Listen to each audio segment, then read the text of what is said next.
परिवार और माँ, एक प्रेरणादायक कहानी। एक गांव में एक सुखी परिवार रहता था। उस परिवार में 3 भाई और एक बहन थी।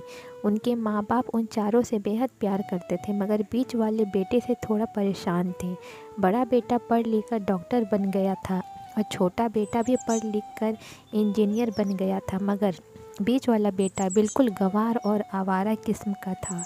कुछ समय बाद उनके दोनों बेटे डॉक्टर और इंजीनियर ने शादी कर ली और महीने के बाद ही इनकी बेटी का भी एक अच्छे घर में विवाह हो गया, मगर बीच वाला बेटा अभी भी कुंवारा ही था। वह अनपढ़ था और कहीं और मजदूरी का छोटा सा काम करता था। उसको शादी के लिए कोई भी लड़की नहीं मिल रही थी।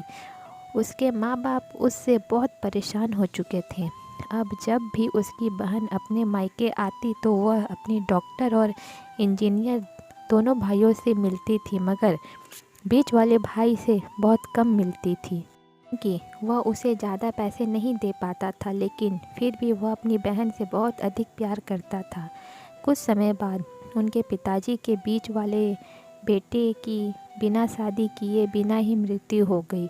उनकी माँ ने सोचा कहीं अब किसी के मुंह से बंटवारे की बात निकले, इसलिए अपने ही गांव में एक सीधी सादी लड़की से मंझले बेटे की शादी करवा दी। शादी होते ही ना जाने क्या हुआ, अनपढ़ बेटा मन लगाकर काम करने लगा और पहले से ही ज़्यादा मेहनत भी करने लगा। अब कोई भी पुराना दोस्त उसको मटर गश्ती के लिए बुलाने आता तो वो मना कर देता। एक दिन उसके डॉक्टर और इंजीनियर भाई ने सोचा कि यह तो गंवार और अनपढ़ है, हम इससे कहीं ज़्यादा पैसे कमा लेते हैं, इसलिए अब हमें बंटवारा कर लेना चाहिए।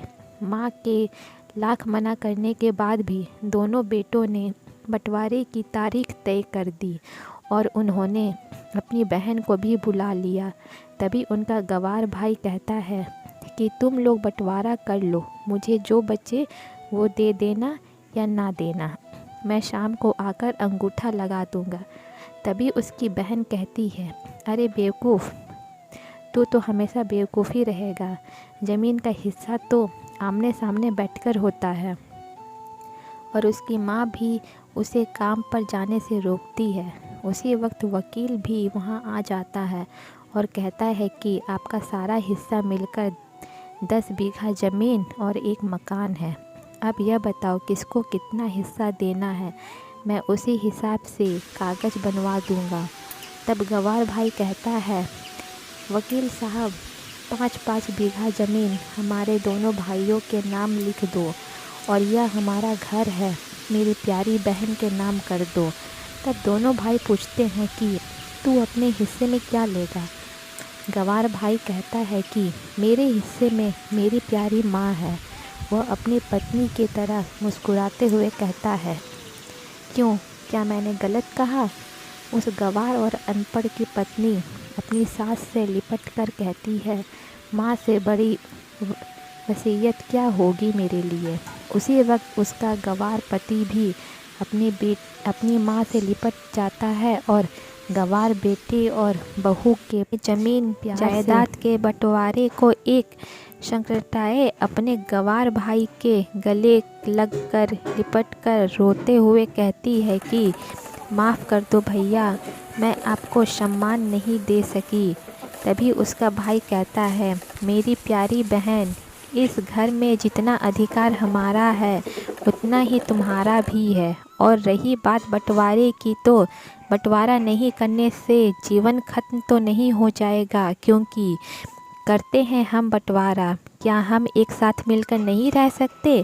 जैसे हम बचपन में मिलकर खेलते रहते थे, एक साथ मिलकर रहने को ही तो कहते हैं एक अच्छा परिवार। और उसके परिवार को संभालती है एक माँ। तभी उसके दोनों भाई भी बहुत शर्मिंदा होते हैं और वह बंटवारे के सभी कागज़ फाड़ कर फेंक देते हैं और उस दिन के बाद से उनका पूरा परिवार खुशी खुशी एक साथ रहने लगा।